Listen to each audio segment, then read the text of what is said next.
টকশোতে আমি দেখি বহু কিছু, শ্রীলঙ্কা আর বাংলাদেশ এক না, সব ব্যাংক থেকে অর্থ চলে গেছে। আপনার কেন ইমাজিন কোন পৃথিবীর দেশে এরকম হয়েছে যে ব্যাংকের ডিপোজিটের টাকা সহ চলে গেছে?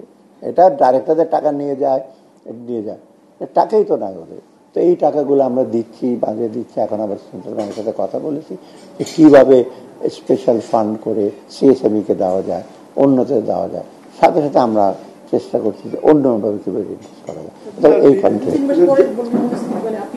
মানে কারণটা হলো আমাদের জানুয়ারি ফেব্রুয়ারি মার্চ এপ্রিল রোজার সময় আমাদের ক্রাইসিসটা, রোজার সময় কিন্তু আমরা মেজর একটা কথা হলো অ্যাকশন, সেটা কিন্তু ফলটা এপ্রিল মের দিকে যাবো। আমরা আজকে ডিসিশন নিতে এপ্রিল পর্যন্ত, ফেব্রুয়ারি মার্চ এপ্রিল পর্যন্ত কোনো জিনিসের পণ্য আমরা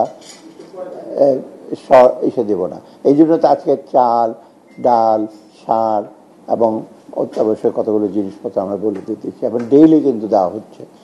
এবং এটা নিয়ে ফরেন এক্সচেঞ্জ কী করবে, প্রাইভেট ব্যাংকের সাথে আমি বলছি যে তারা বলছে এখন থেকে আমাদেরকে হেল্প হবে। এটা শুধু আর সরকারি ব্যাংক না, অন্য তারাও দিয়ে দেওয়া হেল্প আছে।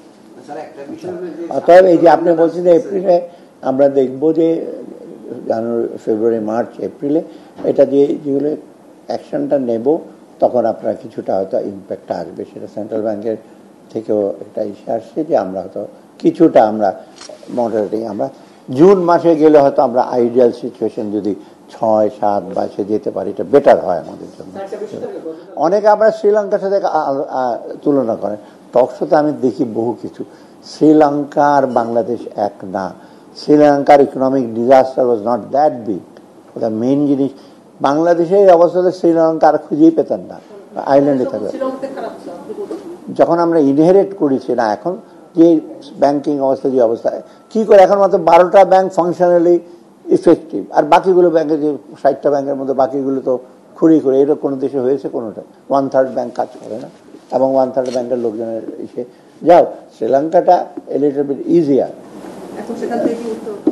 শ্রীলঙ্কা এক্সাম্পল দেয়, এই ইনফ্লেশন কমিয়েছে, অট্টুক একটা দেশ, তার মধ্যে জিনিসপত্র। আর শ্রীলঙ্কাটা কোনো ইসে ছিল না, কনফ্লিক্ট ছিল না। ওরা তো মোটামুটি পলিটিক্যালি যেই আসে থাকে, ওদের মধ্যে একটা এগ্রিমেন্ট ছিল, যেই গভর্নমেন্টে আসছে তাদের সাপোর্ট। এখানে তো আমরা আবার অনেক চ্যালেঞ্জ, আপনার আমাদেরকে পছন্দ করেন না, চলে যান, এই সেই বলছে। তা এর মধ্যে আমরা চেষ্টা করছি যে ইসে করতে কিছুটা। আমাদের ইস্যু হলো, আমি কয়েকদিনের মধ্যে হয়তো আপনি মার্চের দিকে আপনি উইল গেট দ্য রিভাইজ বাজেটের নাম্বারগুলো, তখন স্পেসিফিক আপনারা কতগুলো অ্যাকশন দেখবে। আমি বিশেষ করে আমার মেইন হলো ইকোনমিক ফাইন্যান্সিয়াল সেক্টরকে রিফর্ম করা, মেইনলি ট্যাক্স।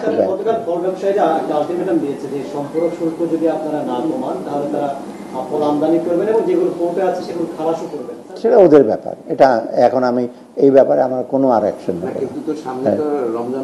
রমজান মাসে দেখা যায় ফল আমদানি,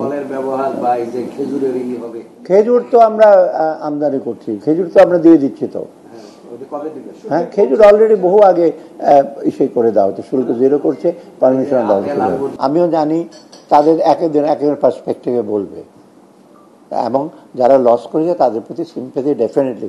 30-40 টাকা লস করে, কিন্তু সেটা এই নতুন চেয়ারম্যানের কাণ্ড না।